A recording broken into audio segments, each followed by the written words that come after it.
King of Gods. By Fast Food Restaurant, Kabanata 933. Pagkilos.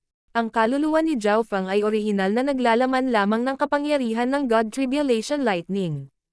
Sinusubukan lang niya ito at hindi inaasahan na magtagumpay. Ang kapangyarihan ng sinaunang kidlat sa loob ng itim na kahoy ay nasisipsip sa kanyang kaluluwa, ngunit sa halip na mabuhay kasama ng God Tribulation Lightning, ito ay direktang sumanib sa kanyang kaluluwa. Para bang ang kaluluwa ni Zhao Feng ay mapapadalisay sa pamamagitan ng pagsipsip ng kapangyarihan ng sinaunang kidlat. Kasabay nito, bahagyang lumakas din ang kapangyarihan ng God Tribulation Lightning. Agad na naramdaman ni Zhao Feng ang kanyang kaluluwa na naging mas condensed, katulad ng pakiramdam kapag ang sinaunang aura ay sumanib sa kanyang kaluluwa. Pagkatapos ay itinoon ni Zhao Feng ang kanyang atensyon sa iba pang 10 arena. Nagawa niya talagang pagsamahin ang dalawang magkasalungat na kapangyarihan. Bahagyang nagulat si Zhao Feng habang nakatingin siya sa labanan ni Luo Zun sa arena ng 8th Prince. Nakumpleto ni Luo Zun ang kanyang Little World, at ito ay lubhang kakaiba. Ang ilalim na kalahati ng kanyang Little World ay yellow habang ang itaas na kalahati ay apoy. Gayunpaman, hindi sila nakakaapekto sa isa't isa. Upang magawa ang ganoong bagay, nalampasan na ni Luo Zun ang karamihan sa mga matatandang emperor, at sa hitsura nito, malaki ang nakuha ni Luo Zun sa Divine Illusion Dimension sa pamamagitan ng pag-asa sa Spiritual Connection Rat. Sa ibang lugar, natrap ng isang scholar sa arena ng 7th Prince ang isa pang Array Master at nanalo. Matatapos na ang mga laban para sa mga posisyon. Hayaan mong sabihin ko sa iyo ng kaunti ang tungkol sa paglilitis para maging Crown Prince. Biglang tumunog ang boses ni Old Ying, at lahat ay napalingon sa kanya. Alam nila na alam ni Old Ying ang pinakamaraming impormasyon tungkol sa Imperial Tombs at ang laban para maging Crown Prince. Una, ang Draconic Providence ay isang pangunahing salik sa mga pagsubok at kung paano napagpasyahan ang nanalo. Dapat alam ninyong lahat ito. Alam ng lahat na ang pinuno ng Lord Dynasty ay maaaring tipunin ang Providence sa loob ng kanilang teritoryo at gamitin ito upang pagsamahin ang kanilang katayuan.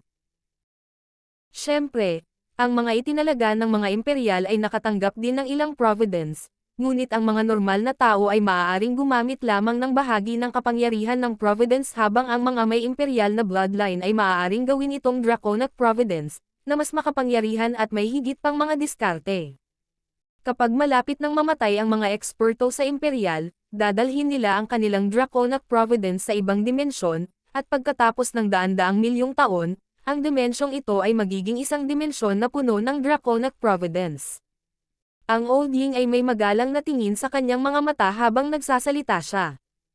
Nagulat ang lahat maliban kina Shi Yulei at Shen Jizi. Hindi nila alam na ang Great Gun Lord Dynasty ay naghari ng napakatagal na panahon, at inaabangan nila ang paglalakbay na ito sa isang dimensyon na puno ng Draconic Providence. Sinusuportahan natin ang 9th Prince. Hanggat nakakakuha tayo ng sapat na Draconic Providence, magagamit ito ng 9th Prince para makakuha ng halos walang katapusang kapangyarihan. Ang Old Ying ay may time na ekspresyon habang binibigyang diin niya ang puntong ito. Nandito silang 7 para suportahan ang ika-9 na prinsipe. Alam ito ng lahat, ngunit hindi nila alam kung gaano kahalaga ang puntong ito. Karamihan sa mga tao ay pumunta dito upang humanap ng kapalaran o mga mana o gamitin ang sinaunang dimensyon upang mahanap ang kanilang sariling breakthrough point. Kasabay nito, alam nila ang ibig sabihin ni Old Ying. Hanggat mayroong sapat na Draconic Providence, ang ika-9 na prinsipe ay magiging mas malakas. Sa madaling salita, maaaring maabot ng Emperor Level 9th Prince ang antas ng isang Sacred Lord o mas mataas pa sa pagdaragdag ng Draconic Providence. Kaya rin ng ibang mga prinsipe. Tandaan, ito ang laban para maging Crown Prince. Kung ang 9th Prince ang magiging Crown Prince, ang mga puwersa sa likod mo ay aani ng walang limitasyong benepisyo. Ang pagtaas at pagbaba ng 8 big families ay pangunahing nagmumula sa resulta ng paglilitis sa Crown Prince. Ang Old Ying ay nagsikap ng husto upang gawin ang lahat na handang tumulong sa ika-9 na prinsipe. Tila may naalala si Shi Yulei mula sa kanyang pamilya at mahinang tumanggo sa kanyang ulo. Nadama ni Zhao Feng na ang paglilitis upang maging Crown Prince ay higit na isang laro matapos malaman ang ilan sa mga patakaran. Hindi na kailangang mag-isip ng isa, ang kailangan lang nilang malaman ay ang mananalo ay ang pangkat na may pinakamaraming Draconic Providence. Maaaring ang Providence ay nauugnay din sa kung sino ang maaaring makapasok sa Imperial Tombs. Biglang may naisip si Zhao Feng. Nagkaroon ng tiyak na tuntunin sa pakikipaglaban para sa mga posisyon. Ang paglilinang ng naghahaman ay hindi lalampas sa taong kasalukuyang may hawak ng posisyon. Ang ika-9 na prinsipe ay mayroon lamang 7 batik, at ang paglilinang ng bawat miyembro ay medyo mababa. Sa kabilang banda, ang ika-13 prinsipe ay may 12 pwesto. Walang imak ang iba. Ang simpleng impormasyong ito ay kumalat na sa buong mundo sa labas, ngunit hindi alam ni Zhao Feng ang tungkol dito. Tama, ang pagpasok sa dimensyon ay nangangailangan ng kapangyarihan ng Providence.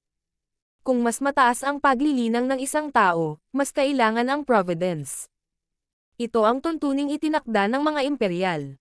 Tumigil din sandali si Old Ying bago ipaliwanag ito kay Zhao Feng. Kung mas maraming suporta ang natatanggap ng isang prinsipe, mas magkakaroon sila ng tulong. Nangangahulugan ito na maaari silang kumuha ng mas maraming tao at mga taong may mas mataas na paglilinang. Ang mga puwersang sumusuporta sa ika-9 na prinsipe ay napakahina, kaya hindi niya madadala ang maraming tao. Sina Old Ying at Shi Yulei ay dalawang quasi-sacred lords, habang ang mga prinsipe ay niranggo sa nangungunang 5 halos lahat ay may mga tunay na sacred lord sa kanilang grupo. Ang negosasyon at recruitment ay mga pagsubok din para sa mga prinsipe. Walang magawa ang Old Ying. Bagaman iyon ang kasabihan, maraming nauugnay sa mga puwersang sumusuporta sa bawat prinsipe. Dahil ang ika-9 na prinsipe ay mababa ang kapanganakan at hindi pinapaboran ng Sacred Emperor, ang mga puwersang sumusuporta sa kanya ay hindi rin malakas. Meron ding ilang bagay, pero sasabihin ko sa iyo ang lahat pagkatapos nating pumasok. Nagsalita lang si Old Ying ng ilang simpleng bagay upang sa wakas ay malaman ni Zhao Feng at Zhou Suer ang tungkol sa paglilitis upang maging Crown Prince. Agad namang naningkit ang mga mata ng iba sa dalawang ito. Ano ang iniisip nila sa pagsali sa paglilitis ng Crown Prince nang hindi nila alam ang pinakapangunahing mga patakaran? Natapos na ang mga laban para sa mga posisyon. Mahinang sabi ni Su Qingling. Sa sandaling ito, ang 10 prinsipe ay lumabas. Dahil sa sinabi ni Old Ying, lahat ay nakaramdam ng mabigat na kalooban. Naramdaman din ni Zhao Feng na kasali na siya ngayon sa isang sagupaan sa pagitan ng buong Lord Dynasty. Ngunit kung ang 9th Prince ay mananalo, ito ay lubos na makikinabang sa Ocean Smoke Pavilion. 2 o 3 posisyon lamang sa kabuuan ang nagbago sa mga pangkat ng mga prinsipe na may mataas na ranggo. Ang mga pangkat na may pinakamaraming pagbabago ay nagmula sa mga prinsipe na napakababa ang ranggo. Dahil wala silang intensyon na labanan ang iba para maging Crown Prince, mas naging abala sila sa pagpili ng kanilang mga miyembro. Ang 7th ranked 9th Prince ay isang pagbubukod. Alam ni Old Ying na matagal nang nagsimula ang ika-9 na prinsipe ang kanyang paghahanda at nagsikap ng husto. Nagawa niyang magtiyaga sa buong oras na ito. Bagamat medyo mahina ang kabuoang lakas ng kanyang koponan, pumili siya ng mga elite mula sa mahihinang puwersang ito at personal na pumunta sa ibang mga lugar upang hikayatin ang mga tao. Halimbawa, personal na nagpunta ang ika-9 na prinsipe upang imbitahan si Zhao Feng 4 na taon na ang nakararaan. Boom! Isang pag-agos ng hindi nakikitang Draconic Providence ang lumitaw sa Imperial Palace at binago ang kulay ng langit at lupa. Ang bawat tao'y nadama ang isang paggulong ng walang limitasyong kapangyarihan. Kontrolado ng kapangyarihang ito ang lahat, kabilang ang kanilang buhay. Welcome sa trial para maging Crown Prince. Ngayong natapos na ang mga laban para sa mga posisyon, malapit nang magsimula ang paglilitis. Isang lalaking nakasuot ng Golden Dragon robe ang nakatayo sa likod ng main hall ng Imperial Palace at nagsalita. Napapaligiran siya ng Draconic Providence, at ang kanyang mga salita ay umalangaw-ngaw sa langit at earth sa tulong ng Draconic Providence. Sa tabi ng Sacred Emperor ay isang napakagandang babae na nakasuot ng coronang gawa sa ginto at jade. Nakasuot siya ng napakatingkad na damit na may mga phoenix na nakaguhit sa ibabaw nito. Lumitaw ang ilang mahinang pinakamataas na aura sa loob ng malaking bulwagan. Weng! Isang stone tablet ang biglang lumipad palabas mula sa bulwagan. Nagpakita ito ng gininto ang liwanag habang lumilitaw sa itaas ng larangan ng martial arts. Ang gintong liwanag sa paligid ng stone tablet ay dahan-dahang bumagsak at dumapo sa harap ng lahat sa arena. Nang hawakan ng kamay ni Zhao Fang ang gininto ang liwanag, naging kulay abo, madilim na hugis dragon na jade pendant. Lahat ng iba pang malapit ay may parehong jade pendant sa kanilang mga kamay. Ang bawat 10 prinsipe ay may hawak na jade seal, na nagbigay ng malabong puting at gintong hugis dragon na liwanag na kumurap. Ito ang Dragon Jade, at ang Draconic Providence ay automatikong maiimbak sa loob. Ang mga prinsipe ay may pseudo Crown Prince Seal, na maaaring mag-evolve sa totoong Crown Prince Seal. Alam ni Old Ying na walang sino man sa grupo ang nakakaalam nito at ipinaliwanag ito sa kanila. Ang Dragon Jade sa ating mga kamay ay may kaugnayan sa pseudo Crown Prince Seal sa isang tiyak na antas. Weng! Ang batong tableta sa hangin ay nagsimulang umikot, at ang dumasusukat na Draconic Providence ng Imperial Capital ay nagsimulang magtipon patungo dito. Maraming mahiwagang mga guhit sa stone tablet ang nagsimulang lumiwanag, at nagsimula itong magningning ng isang sinaunang at mapanglon na aura. Nagsimula na ang pagsubok. Isang boses ang narinig mula sa malaking bulwagan. Nagawa nitong umalangaw-ngaw sa buong Imperial Palace kahit walang tulong ng Draconic Providence. Ho! Isang madilim na pilak na ilaw ang bumaril mula sa gitna ng stone tablet, at isang nakakatakot na spatial undulation ang pinakawalan. Mas maraming Draconic Providence ang sinipsip, at ang madilim na pilak na liwanag na ito ay bumuo ng isang magulong screen. Pumunta ka! Ang ika-4 na prinsipe at ang kanyang mga miyembro ng koponan ay sumulong.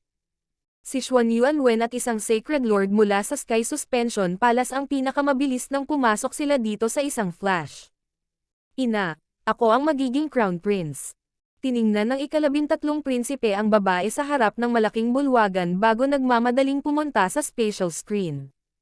Pumunta ka. Sumugod din ang 9th prince patungo sa twisting screen, at sumunod din ang ibang mga prinsipe. Ang mga miyembro sa arena ay tumalon lahat sa screen. Elder Hongnan, tatalunan ko ang tinatawag na perpektong Blood Devil Sun Bloodline. Ang pulang buhok na lalaki mula sa Tai family ay naging bola ng apoy at pinasabog ang lahat para makapasok sa screen. Sinundan din ni Zhao Fang ang grupo at tumungo sa screen, ngunit biglang, lumitaw ang isang aura ng kamatayan sa tabi ni Zhao Fang. Bahagyang nagbago ang ekspresyon ni Zhao Fang. Hindi siya gumamit ng lihim na pamamaraan para makapasok sa pinakamabilis na paraan, sumama lang siya sa iba. Hindi inaasahan ni Zhao Fang na may paputol sa linya at tumungo sa kanya na parang sinusubukan niyang pumasok bago si Zhao Fang. Labis na kinasusuklaman ni Zhao Fang ang aura na ito dahil ipinaalala nito sa kanya ang Emperor of Death. Gayunpaman, habang ang iba ay maaaring natatakot sa taong nakasuot ng itim, si Zhao Fang ay hindi. Inikat ni Zhao Fang ang kanyang Sacred Lightning Body at sinuntok sa tagiliran. Kung gusto ng taong nakasuot ng itim na pumila, kailangan nilang kunin ang suntok na ito mula kay Zhao Fang. Bilang isang dalubhasa na dalubhasa sa kaluluwa, ang pisikal na depensa ng taong nakaitim na damit ay hindi dapat masyadong malakas, kaya malamang na siya ay umatras. Ho! Tila bulag ang nakaitim na damit habang patuloy lang sa pag-usad. Itong tao. Naging malungkot ang ekspresyon ni Zhao Fang. Habang ang taong nakasuot ng itim na damit ay nagpahayag ng pakiramdam na gusto niyang pumatay sa linya, mayroong isang mahinang kaguluhan ng kaluluwa na naglalaman ng death intent na nagmumula sa kanya. King of Gods, Kabanata 934. Paghihiwalay. Tila bulag ang nakaitim na damit habang patuloy lang sa pag-usad. Itong tao. Naging malungkot ang ekspresyon ni Zhao Fang. Habang ang taong nakasuot ng itim na damit ay nagpahayag ng pakiramdam na gusto niyang pumatay sa linya, mayroong isang mahinang kaguluhan sa kaluluwa na naglalaman ng death intent na nagmumula sa kanya. Boom! Dama po ang suntok ni Zhao Fang sa kaliwang braso ng taong nakasuot ng itim, ngunit kasabay nito, ang pag-atake ng kaluluwa mula sa taong nakasuot ng itim na damit ay umatake din sa kaluluwa ni Zhao Fang. Ang God Tribulation Lightning ay kumislap sa dark purple na kaluluwa ni Zhao Feng at agad na winasak ang death intent na umatake sa kanyang kaluluwa. Kasabay nito, nabasag ng suntok ni Zhao Feng ang siko ng taong nakasuot ng itim at napunit ang mga itim na damit, na nagpakita ng isang payat at lantang braso. Ang braso ay natatakpan ng mga benda at may hindi mabilang na malalim na itim na anteng-anteng na mga marka na iginuhit sa kabuuan nito. Napaglabanan ni Zhao Feng ang pag-atake ng kaluluwa ng taong nakasuot ng itim habang ang taong nakasuot ng itim ay hindi ipinagtanggol ang kanyang sarili laban sa pisikal na pag-atake ni Zhao Feng. Malamig na umungol si Zhao Feng nang pumasok siya sa screen. Ang pagpilay sa isang braso ay para lamang maturuan ng leksyon ang taong ito na nakasuot ng itim. Gayunpaman, ang sumunod na nangyari ay nanlaki ang mga mata ng lahat ng hindi pa pumapasok.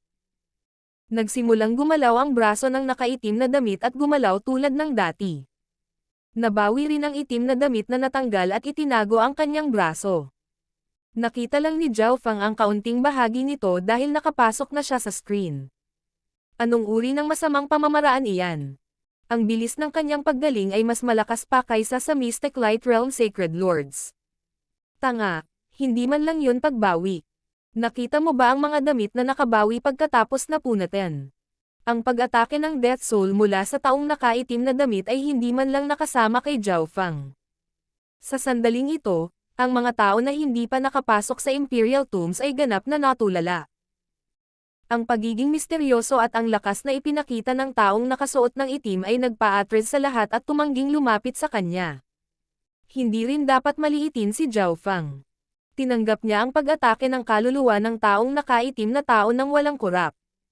Kailangang malaman ng isa na ang quasi-sacred lord na si Tang Zi ay napatay nang walang anumang pagtutol sa pamamagitan ng pag-atake ng kaluluwa ng taong nakaitim na damit.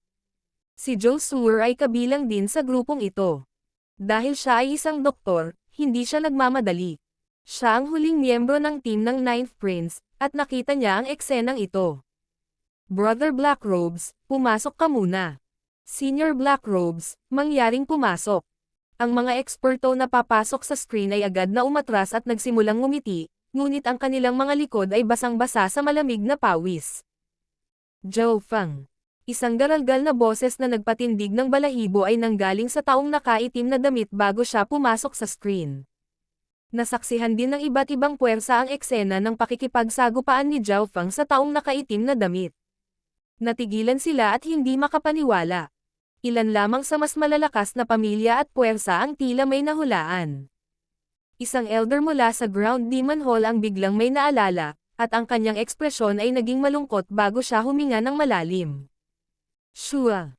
Lumitaw si Zhao Feng sa isang sinaunang kagubatan at naramdaman niyang bumigat ang kanyang katawan at kaluluwa nang lumitaw ang isang pag-alon ng sinaunang presyon. Ito ay isang aura na dumaan sa sinauna at immemorial era. Naramdaman ni Zhao Feng na pumasok siya sa Ancient Dream Realm. Dahil sa aura ng Ancient Dream Realm sa loob niya, ang karamihan sa pressure sa katawan ni Zhao Feng ay biglang nawala, na parang nakilala ni Zhao Feng ang lugar na ito. Ang pressure dito ay mas mahina kumpara sa Ancient Dream Realm, at medyo naapektuhan lang nito si Zhao Feng. Nandito rin ang Ninth Prince at ang iba pang miyembro ng team. Napakalakas ng spatial pressure. Sinundan ni Zhou Suer ang mga yapak ni Zhao Feng, at bahagyang namula ang kanyang mukha nang dumating siya. Pakiramdam niya ay nahihirapan siyang huminga o kaya ay humakbang man lang. Masanay ka na. Sasagutin ng Dragon Jade ang mahinang Draconic Providence sa hangin, at magagamit mo ito para mapababa ang pressure na ipinapataw sa iyo ng dimensyon. Agad na nagpaliwanag si Old Ying, at huminto siya sandali nang tumingin siya kay Zhao Feng. Si Zhao Feng ay tila hindi nakaramdam ng hindi komportable, at tila siya ay lubos na katugma sa dimensyong ito. Ano ang nangyayari? Kahit na nilinang niya ang isang pamamaraan na nagpapalakas ng katawan at may mas malakas na pagtutol sa presyon, ang presyon dito ay napakalakas at maaaring itaboy ang lahat ng mga dayuhang bagay. Ang mga may mababang kultibasyon ay hindi makagalaw. Nakahiga lang sila sa lupa. Naramdaman din ng iba na iba ang sitwasyon ni Zhao Feng sa kanila.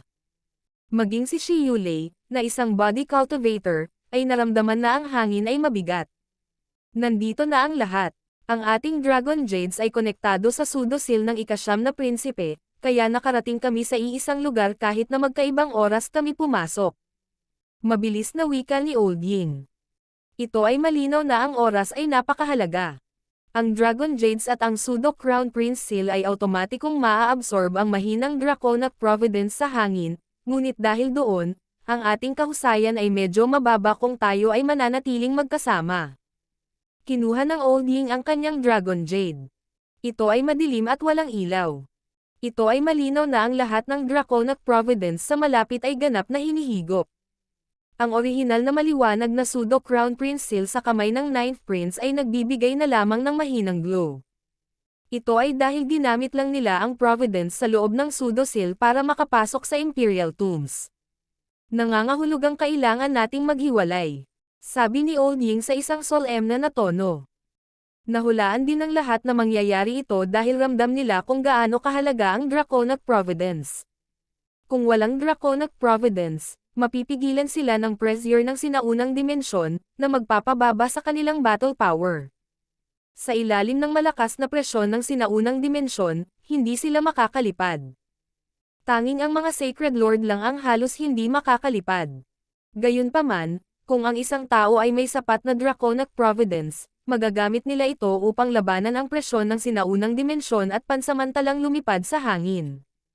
Mayroon tayong 8 tao, kaya ang paghahati sa 3 grupo ay pinakamahusay. Si Zhao Feng, Shen Jizi, at ako ay mamumuno sa 1 o 2 tao. Sino ang gusto ninyong makasama? Sinuri ni Old Ying ang grupo at nagmungkahi. Sina Su Qingling, Jing Kai, at Shi Yulei ay napahinto saglit. Wala silang hindi pagkakasundo kay Old Ying at Shen Jizi na namumuno sa isang grupo dahil pareho silang makaranasang matatanda. Dalubhasa si Old Ying sa pagsubaybay at pagdama, upang maiwasan niya ang panganib, habang si Shen Jizi ay alam ang panghuhula at maaaring hulaan kung nasaan ang panganib at kasawian. Ngunit bakit naging pinuno rin si Zhao Feng? Dahil ba siya ay isang beast tamer at nangangailangan ng proteksyon? Sasama ako kay Old Ying. Agad na pumunta si Jing Kai sa gilid ni Old Ying. Matapos masaksihan ang mga laban para sa mga posisyon, naramdaman ni Jing Kai na ang kanyang lakas ay katamtaman lamang sa mga miyembrong dalubhasa sa labanan. Si Old Ying ay isang quasi-sacred lord, at napaka-experience niya.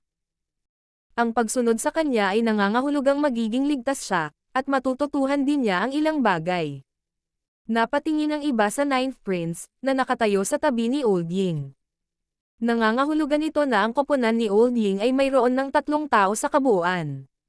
Sasama ako kay Shen Jizi. Sabay na sabi ni Shi Yulei at Su Qingling at agad na lumapit kay Shen Jizi. Hindi ko kailangan ng doktor. Agad na sabi ni Zhao Feng. Si Zhou Suer na lang ang natitira, ngunit wala na siyang silbi kay Zhao Feng. Ang katawan ni Zhao Feng ay napakatibay, at mayroon siyang Water and Wood of Wind Lightning upang pagalingin ang kanyang sarili at mabawi ang kanyang True Yuan. Mayroon din siyang Green Water Sky Lotuses at 100 Origin Fruit Juice. Isang manggagamot ang huling bagay na kailangan niya. Sino mang iba pang miyembro ng pangkat ay magiging mas kapaki-pakinabang kaysa kay Zhou Suer. Ikaw. Namula ang mukha ni Zhou Suer sa kahihiyan. Nasaksihan niya ang palitan ni Zhao Feng at ng taong nakaitim na damit kanina, kaya kumpiyansa siya sa lakas ni Zhao Feng at naisip niya na magiging kapareha niya ito. Hindi niya inaasahan na bigla siyang tatanggihan ni Zhao Feng. Lahat kayo pwede pumunta.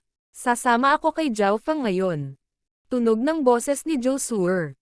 Dahil lang sa ayaw ni Zhao Feng ng manggagamot, nangangahulugan ba iyon na hindi siya makakakuha nito?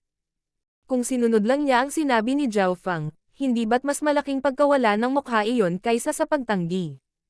Ayaw ni Zhou Suer na gawin ni Zhao Feng ang gusto niya, kaya agad itong lumapit sa kanya, na parang sinasabing tiyak na sasama siya sa kanya. Ang ibang mga miyembro ay tumingin kina Zhao Feng at Zhou Suer at medyo nahihiya. Bagamat may masamang impresyon sila kay Zhao Feng at hindi talaga siya gusto, hindi talaga ito angkop para sa beast tamer at sa doktor, na parehong may mababang lakas sa pakikipaglaban, na magsama. Ang mga hayop sa loob ng Imperial Tombs ay naligo lahat sa mga sinaunang aura at Draconic Providence, na ginawa silang napakabangis at nakamamatay. Nagsalita ang matandang Ying habang nag-iisip kung ano ang gagawin. Kung ganoon nga, kumilos na tayo. Ito ay bahagi ng mapa para sa Imperial Tombs, pati na rin ang ilang impormasyon tungkol sa paglilitis. Binigyan ni Old Ying ang lahat ng booklet na naglalaman ng impormasyon. Tara na. Si Shen Jizi ay nagbigay din ng isang mahinang ngiti habang kinuha ang booklet at naghanda na sa paglipat. Sina Shi Yulei, Su Qingling, at Jing Kai ay napatigil saglit. Mukhang sinang-ayunan ni na Old Ying at Shen Jizi, na parehong may karanasan, sa hindi balanseng duo na ito. Ano ang nangyayari? Hindi ba nag-aalala sina Old Ying at Shen Jizi na ang isang team na binubuo ng isang beast tamer at isang doktor ay mamamatay dito? Gayunpaman, dahil walang hindi pagkakasundo ang dalawa tungkol dito, wala rin silang masabi, kaya kinuha nila ang mga booklet at nagsimulang alalahanin ang impormasyon. Pinangunahan ni na Old Ying at Shen Jizi ang kanilang mga grupo at umalis. Bago umalis ang ika-9 na prinsipe, tumingin siya kay Zhao Fang. Brother Zhao, sa iyong pagpapakita sa Divine Illusion Dimension, ang Imperial Tombs ay hindi magiging masyadong mahirap para sa iyo. Siguradong mapoprotektahan mo si Sister Suer. Inilibot ni Zhao Fang ang kanyang mga mata at nagsimulang mag-isip. Malamang na napag-usapan na ito ni na Old Ying at Shen Jizi at sadyang ibinigay sa kanya ang doktor. Tiningnan ni Zhao Fang ang impormasyon at agad na naunawaan. Ang mga doktor ay karaniwang walang silbi sa mga unang yugto at maglalaro lamang mamaya. Mayroong maraming impormasyon sa loob ng booklet, kabilang ang kung aling mga lugar ang may mapanganib na mga hayop at kung aling mga lugar ang may mga mana na hindi pa nakuha ng sinuman. Gayunpaman, kailangan munang kumpirmahin ni Zhao Fang ang kanyang lokasyon. Tumalon si Zhao Fang sa hangin at dumapo sa tuktok ng isang malapit na puno. Pagkatapos tumalon sa himpapawid, si Zhao Fang ay tumaas ng isa pang ilang metro at tumingin pababa gamit ang kanyang God Spiritual Eye upang makita ang lahat sa loob ng ilang dosenang libong milya. Nakita pa ni Zhao Fang ang ilang iba pang mga figurine na halos 10,000 milya ang layo. Si Zhou Suer ay natulala habang nakatingin kay Zhao Fang, na lumulutang sa himpapawid. Maaari kang lumipad dito. Gulat na tanong ni Zhou Suer. Ang kanyang Dragon Jade ay hindi pa nakakakuha ng anumang Draconic Providence, at hindi niya napigilan ang pressure ng dimensyong ito. Nahirapan siyang maglakad, ngunit tila si Zhao Fang ay nasa kanilang orihinal na dimensyon. Madali siyang tumalon at lumutang sa hangin. Paano nagawa ni Zhao Fang ang ganoong bagay nang walang anumang Draconic Providence? Hindi sumagot si Zhao Fang kay Zhou Suer. Ikinaway niya lamang ang kanyang kaliwang kamay, at lumitaw ang isang higanteng ibong yaw at lumipad sa malayo. Ang yaw bird na ito ang karaniwang nagpoprotekta sa mga prutas ng Ancient Dream Realm, at isa na itong late-stage king. Dahil ito ay isang nilalang mula sa Ancient Dream Realm, ganap itong hindi naapektuhan ng mga batas ng langit at lupa sa Imperial Tombs, at maaari talaga itong lumipad ng mas mabilis dito. Ang sinaunang at mapanglo na aura na nagmumula sa katawan nito ay natakot sa lahat ng kalapit na hayop na lumilipad sa hangin. King of Gods, Kabanata 935. Dragon Jade Protection. Matapos kumpirmahin ang kanyang lokasyon at suriin ang lahat ng posibleng panganib sa malapit, si Zhao Fang ay bumaba sa lupa. Nasa gilid tayo ng Imperial Tombs, na hindi masyadong delikado. Ang pamana ng Sacred Lord Darksky ang pinakamalapit na pamana sa atin. Ginamit ni Zhao Fang ang impormasyon upang tumugma sa kanyang mapa. Ang mga mana na malapit sa mga gilid ay karaniwang mababa ang ranggo, ngunit hindi lamang sila nababahala sa mga mana. Gusto rin nila ng Draconic Providence. Ang mga mana ay naglalaman ng natitirang Draconic Providence ng isang imperial na Sacred Lord, at kung ang isang tao ay nagtagumpay sa pagsakop sa mana, hindi lamang sila makakatanggap ng aktwal na mana mismo, sila ay makakatanggap din ng Draconic Providence nito. Sa isang individual na antas, mas pinapahalagahan ni Zhao Fang ang mga mapagkukunan at mga bagay sa funerary. Pumunta muna tayo sa mana ni Sacred Lord Darksky. Si Zhao Fang ay nagsimulang sumulong ng mabilis habang si Zhou Suer ay naghahanap pa rin ng Darksky Inheritance sa mapa. Hoy, hintayin mo ako. Si Zhou Suer ay bahagyang nagsisisi sa kanyang desisyon. Nakagalaw si Zhao Fang nang walang anumang problema, ngunit pakiramdam niya ay gumagalaw siya laban sa isang malakas na hangin. Ang sinaunang aura sa paligid niya ay patuloy na tumatama sa kanya, at hindi niya naabutan ang mga yapak ni Zhao Fang. Nang marinig siya, lumingon si Zhao Fang. Bilang isang imperial na prinsesa, si Zhou Suer ay tiyak na hindi dumanas ng labis na paghihirap, at siya ay lubhang mahina. Dagdag pa sa katotohanan na siya ay isang doktor, ang kanyang katawan ay mas mahina kaysa sa karamihan sa mga normal na emperor. Ikinaway ni Zhao Fang ang kanyang kaliwang kamay at tinawag ang higanteng sawa. Naghanda si Zhao Fang para dito. Inilagay niya ang dalawang nilalang mula sa Ancient Dream Realm sa Misty Spatial World. Umupo, sabi ni Zhao Fang. Nagbago ang ekspresyon ni Zhou Suer. Habang ang sawa na ito ay isang late-stage king lamang, ang mabangis at nakamamatay na aura na pinalabas nito ay nagpalundag sa kanyang puso. Gayunpaman, kahit na ang ahas ay mabangis, kinailangan ni Zhou Suer na umupo dito. Sa sandaling umupo siya sa python, naramdaman ni Zhou Suer ang pagbaba ng pressure ng dimensyon, at naisip niya na ito ay lubhang kakaiba. Ang berdeng batik-batik na ahas ay napakabilis, at ang paglalakbay ni Zhou Suer ay napakadali. Kung titignan, hindi masamang makipagsosyo sa isang beast tamer. Zhao Fang, mayroon ka bang ibang mga kabayo? Ipagpapalit kita. Si Zhou Suer ay walang kabusugan. Ang ahas ay mas mabilis pa kaysa kay Zhao Fang. Hindi nagtagal ay pumasok sila sa isang malawak na kagubatan, at nalaman ni Zhao Fang na maraming prutas sa mga puno. Pumili si Zhao Fang ng mag-asawa at siniyasat sila ng kanyang kaliwang mata, ngunit ang mga epekto nito ay hindi malapit sa mga bunga ng Ancient Dream Realm. Mayroon lamang silang halos 100 ng mga epekto. Halika, kumain ng dalawa. Inihagis ni Zhao Fang ang mga prutas kay Zhou Suer. Bagamat hindi masyadong epektibo ang mga ito at hindi naglalaman ng maraming sinaunang aura, dapat pa rin nilang tulungan si Zhou Suer na pataasin ang kanyang resistensya laban sa pressure.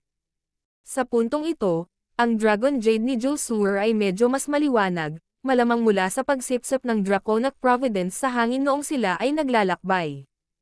Zhao Fang, hindi ba medyo malayo ang ruta natin? Tanong ni Zhou Suer. Tama, medyo malayo na tayo. Hindi sumang-ayon si Zhao Fang. Bakit? Naguguluhan si Zhou Suer. Bakit gusto nilang lumihis sa landas? Dahil may mananakawan tayo. Nagpakita ng masamang ngiti si Zhao Fang. Tatlong figure ang biglang tumalon mula sa gilid at nakita sina Zhao Fang at Zhou Suer. Si Zhao Fang ay may malabong ngiti habang si Zhou Suer ay tumigil sandali. Ang tatlo ay labis na nag-iingat, ngunit nagpakawala sila ng hininga matapos makita na ito ay sina Zhao Fang at Zhou Suer. Mga miyembro lang ito ng team ng Ninth Prince.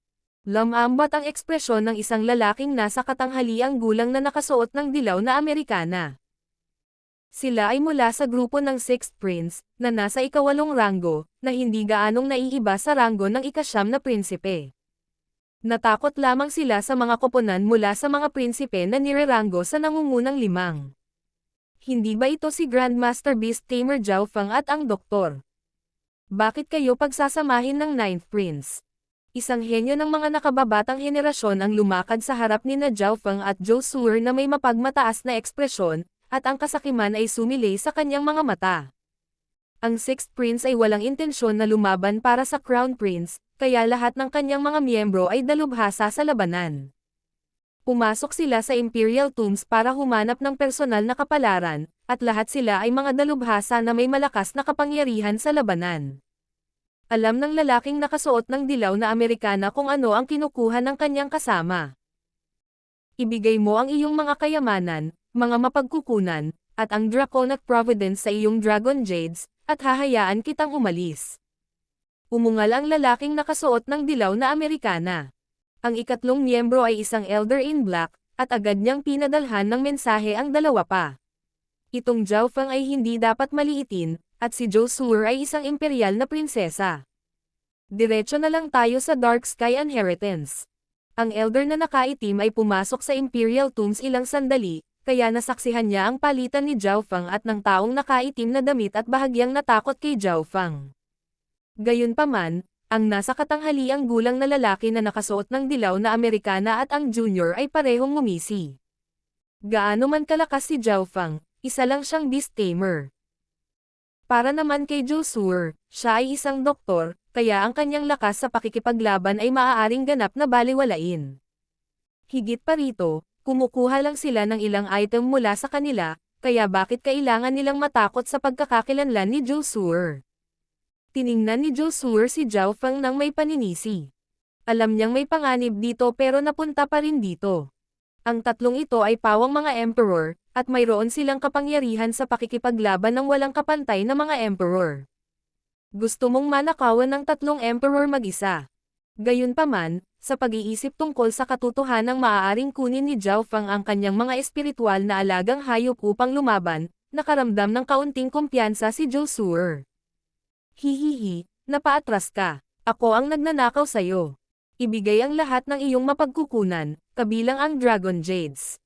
Malamig na tumawa si Zhao Feng. Nang marinig ang sinabi ni Zhao Feng, ang batang henyo at ang lalaking nakasuot ng dilaw na Amerikana ay tumigil saglit bago humagalpak sa tawa. Ha ha ha ha. Isang beast tamer ang nang-ahas na magsabi ng ganyan. Magnakaw sa kanilang tatlo. Narinig nila na si Zhao Feng ay may napakalakas na alagang hayop, ngunit hanggat iniiwasan nila ito at natalo lang ang may-ari, anong uri ng banta ang maaaring idulot ng kanyang espiritual na mga alagang hayop? Naging apurahan ang ekspresyon ng matanda na nakaitim.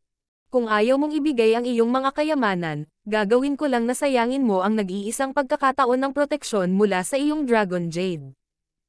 Ang batang henyo ay malamig na humagulgol at nakaramdam ng hindi kasiyahan. Ang bawat Dragon Jade ay naglalaman ng isang nakatagong array na maaaring makatulong sa may hawak nito na makatakas sa panganib ng isang beses. Pagkatapos gamitin ito, makakapag-teleport sila sa gilid ng kanilang prinsipe. Nangangahulugan ito na, kung ginamit ni Zhao Feng ang nakatagong array sa Dragon Jade, lilito si Zhao Feng sa tabi mismo ng Ninth Prince.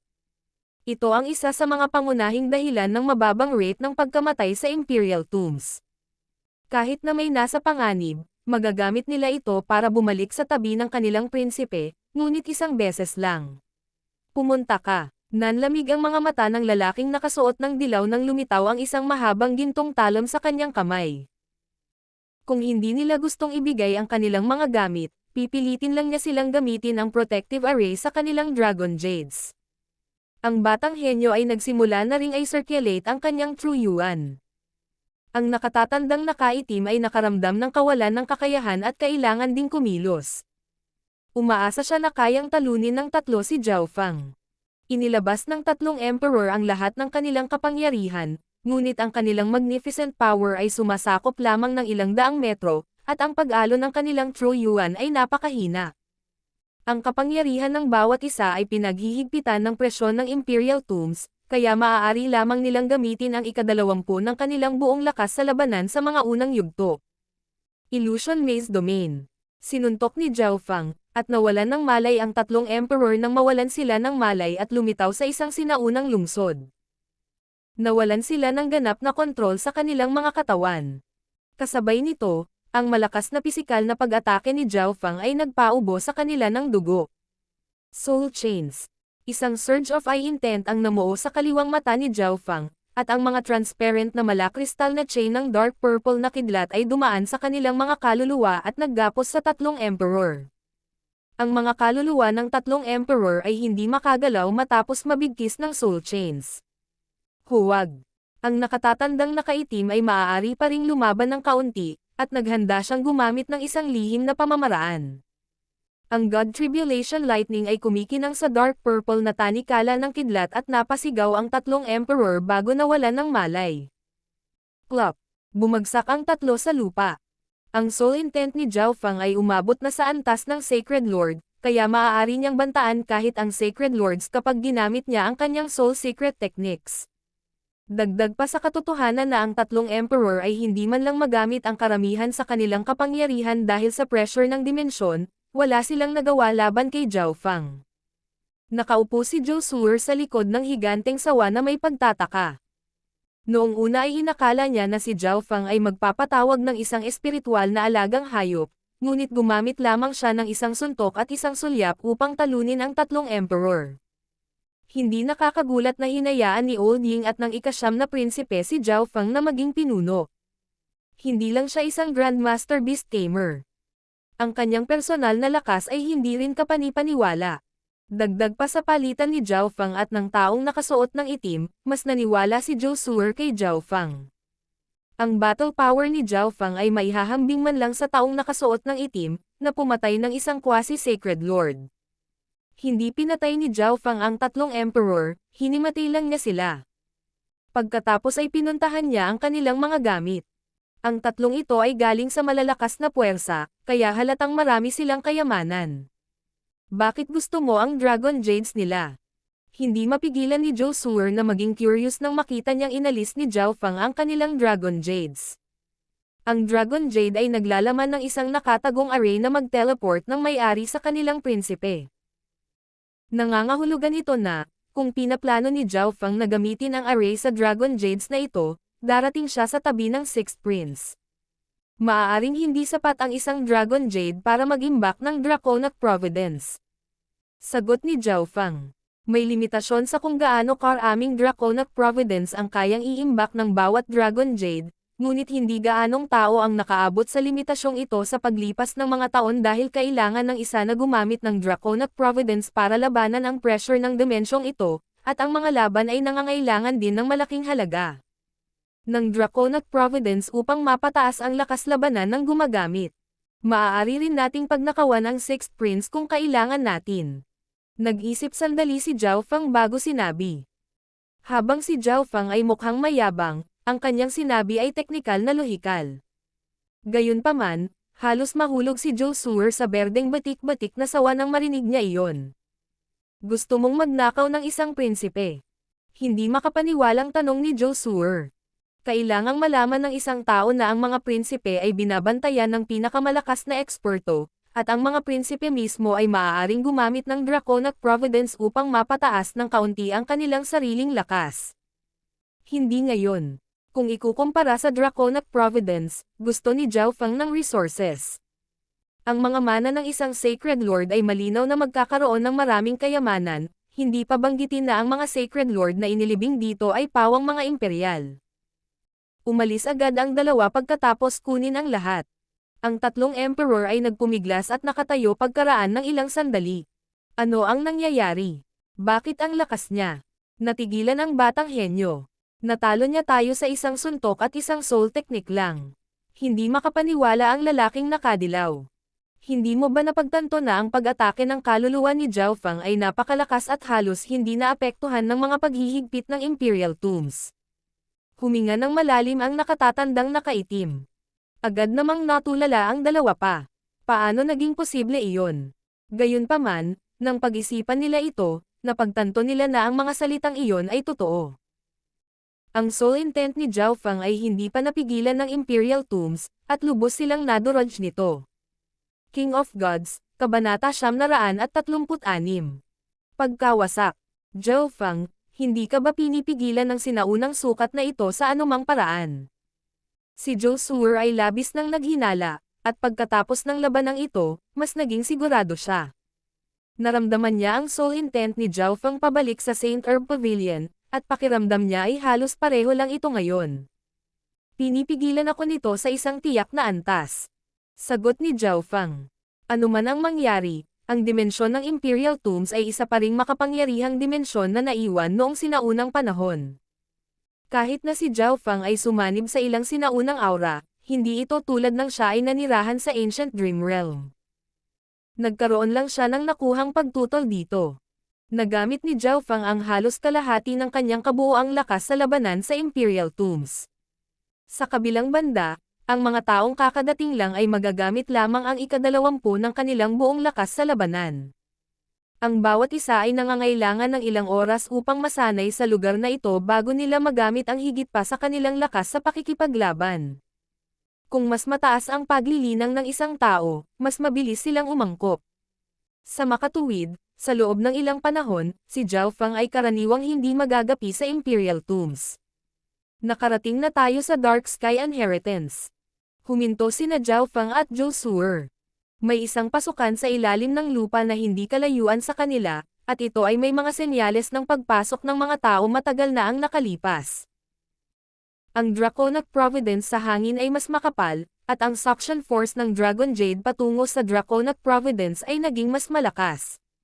Dark Sky Inheritance.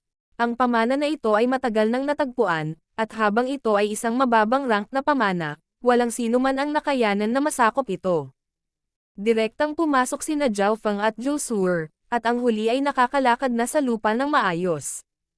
Ang mga prutas at ang sinaunang aura na nagmumula sa berdeng batik-batik na ahas ay nagpapahintulot kay Zhou Suer na mabilis na umangkop sa presyon sa isang tiyak na antas.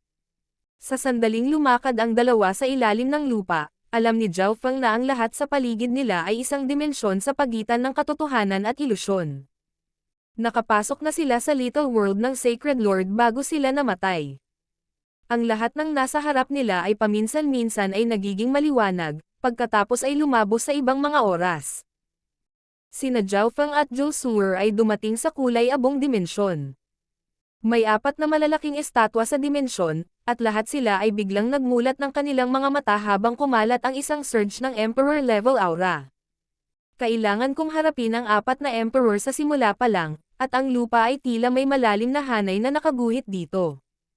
Inilibot ng kaliwang mata ni Zhao Feng ang lugar.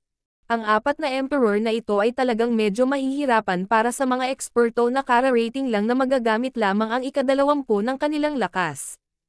Hindi nakakagulat na mayroong higit pang mga hindi nasakop na mana malapit sa mga gilid ng Imperial Tombs.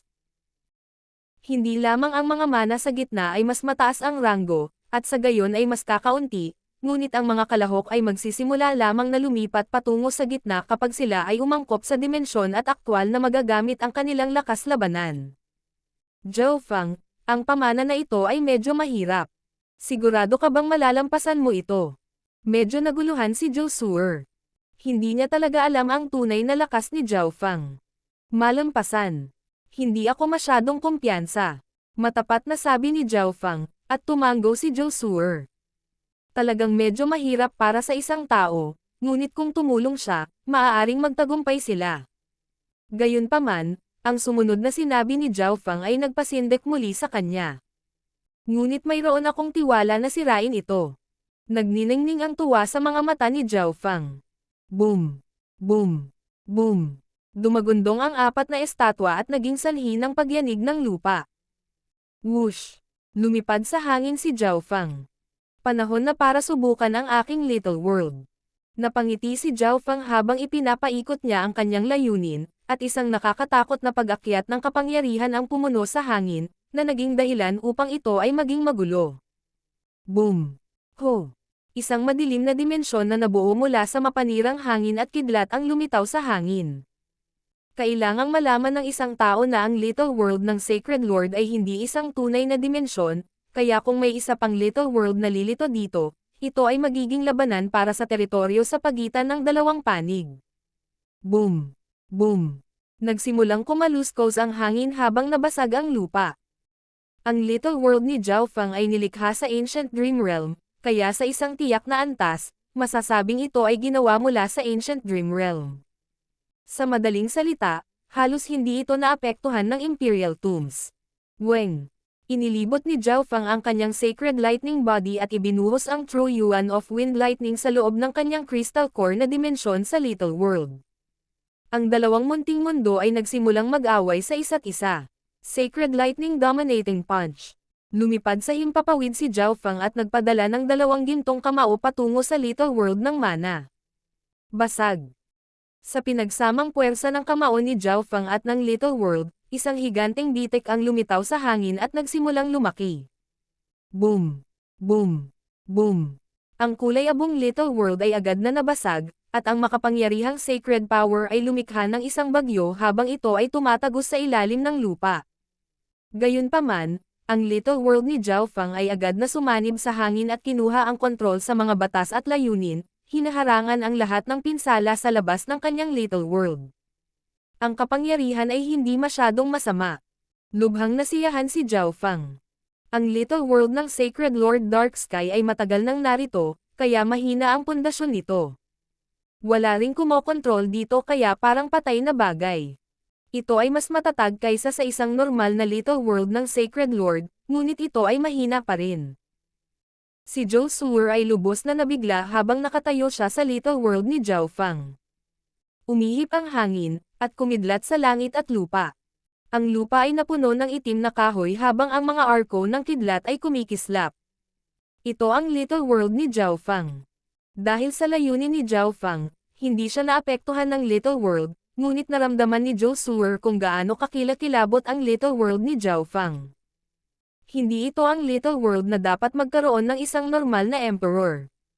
Sa itaas ng Dark Sky Inheritance. Your Highness 11th Prince, malapit na tayo sa Dark Sky Inheritance. Napuno ng pananabik ang isang matanda na nakasuot ng kulay abong damit. Mabuti, aasa ako sa iyo. Ang ika-11 prinsipe ay pinabilis ang kanyang bilis. Kamahalan, huwag kang mag-alala. Isang senior ng Heaven Luo Clan ang naroon sa nakaraang pagsubok, at gumugol kami ng maraming oras sa pag-aaral nito. Ako ay 80% na tiwala na kaya kong lutisin ito. Ang nakatatandang kulay abo ay nakaramdam ng pagmamalaki.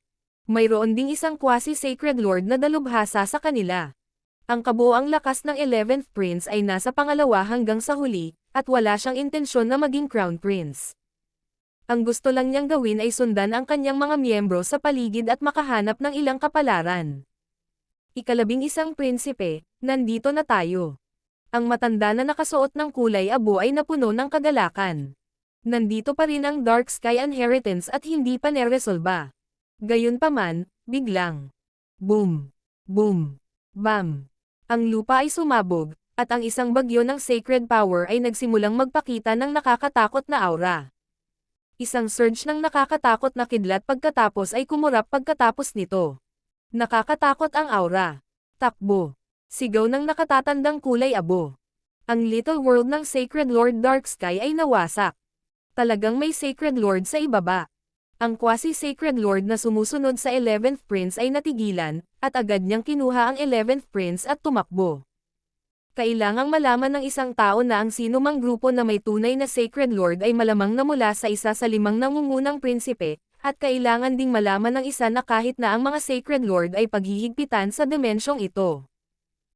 Kung ang isang Sacred Lord ay nakapagpalabas pa rin ng gayong kapangyarihan sa dimensyong ito at sirain ang isang Little World, gaano kaya sila katatag? Sa sandaling ito, sa loob ng Great Gun Imperial Palace, ang stone tablet na puno ng mga kakaibang simbolo at marka na lumutang sa hangin ay nagdulot ng kakaibang pag-alon. Sa paligid ng stone tablet ay may 10 malalaking puting screen.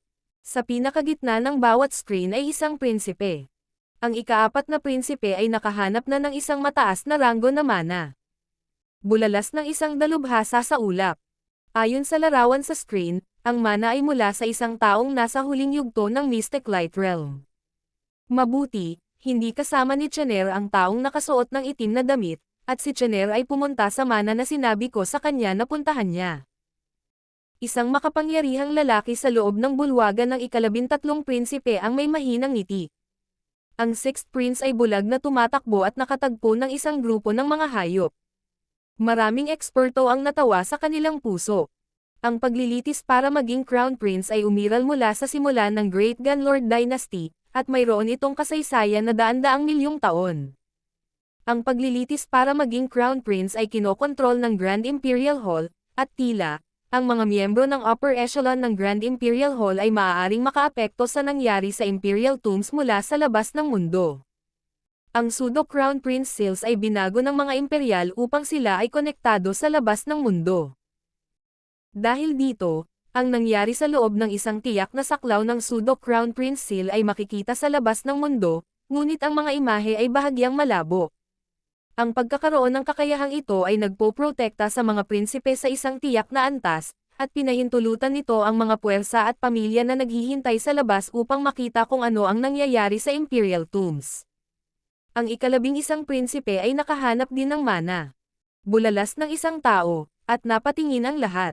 Gayunpaman, ang mana sa screen ng 11th Prince ay biglang sumabog, at isang bagyo ang nanalasa sa langit at lupa, na naging dahilan upang mas lumabo ang mga imahe.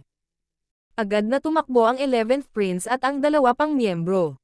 Ang mga nanonood na eksperto sa paligid ng malaking bulwagan ay agad na huminga ng malalim. Anong lakas? Sinong Sacred Lord ang nagawang durugan ang Little World ng isang mana? Hindi kaya nauubusan ang pinagmumula ng enerhiya ng Little World na iyon? Hindi. Malinaw na mayroong dalawang magkaibang kapangyarihan doon. Nakakita ako ng kidlat. Napakabagsik. Sinira lang nila ang mga pagsubok sa loob ng Little World upang kunin ang mana at marahas na pakay. Ito ay dapat na Sacred Lord 10,000 Lightning mula sa Sky Suspension Palace. Napasigaw ang lahat. Dahil sa mga screen, naiintindihan ng lahat ang Imperial Tomb sa isang tiyak na antas. Ang presyon ng dimensyon ay napakalakas, kaya't ang mga kakapasok lang ay mapipigilan ng husto, ngunit nagawa pa rin ng mahiwagang ekspertong ito na sirain ang Little World ng mana ng Sacred Lord. Sa kasamaang palad, ang 11th Prince ay nagmamadaling tumakbo at hindi nakita kung sino iyon. Matapos wasakin ang Little World of Sacred Lord Darksky, lumitaw ang isang libingan sa harap ni Zhao Feng at Zhou Suer. Ang Dragon Jade sa katawan ni Zhao Feng at Zhou Suer ay agad na nagsimulang sumipsap sa Dracon at Providence sa malapit. Kasabay nito, sinimulan ni Zhao Feng na kolektahin ang mga bagay na iniwan ng Sacred Lord Darksky. Iba talaga ang kayamanan ng isang imperial na Sacred Lord. Pumasok ang kamalayan ni Zhao Feng sa interspatial ring ng Sacred Lord Darksky at nagsimulang ngumiti. May kakaibang bulaklak noong sinaunang panahon. Lumitaw ang saya sa mukha ni Zhao Feng. Kahit na ito ay isang sinaunang dimensyon, karamihan sa mga damo at puno dito ay pareho sa labas ng mundo. Mahigit 100 milyong taon, dahil sa lahat ng mga prinsipe na natuklasan ang lahat ng mga pambihirang halamang gamot ay naging mas bihira at kadalasan ay umiiral lamang sa ilang mga ipinagbabawal na lugar. Pumunta tayo sa susunod na mana. Sabi ni Zhao Feng pagkatapos kolektahin ang lahat. Tumigil sandali si Zhou Suer. Pakiramdam niya, lahat ng naranasan niya ay ibang-iba sa una niyang naisip. Walang panganib o kahirapan. Hindi na niya kailangang gumawa ng anuman. Magagawa ni Zhao Feng ang lahat ng kanyang sarili. Pagkatapos bumalik sa ibabaw, biglang tumalon si Zhao Feng sa isang puno, at ang kanyang kaliwang mata ay nagradiated ng soul power. Isang lumilipad na hayop sa langit ay inalipin lamang ni Zhao Feng.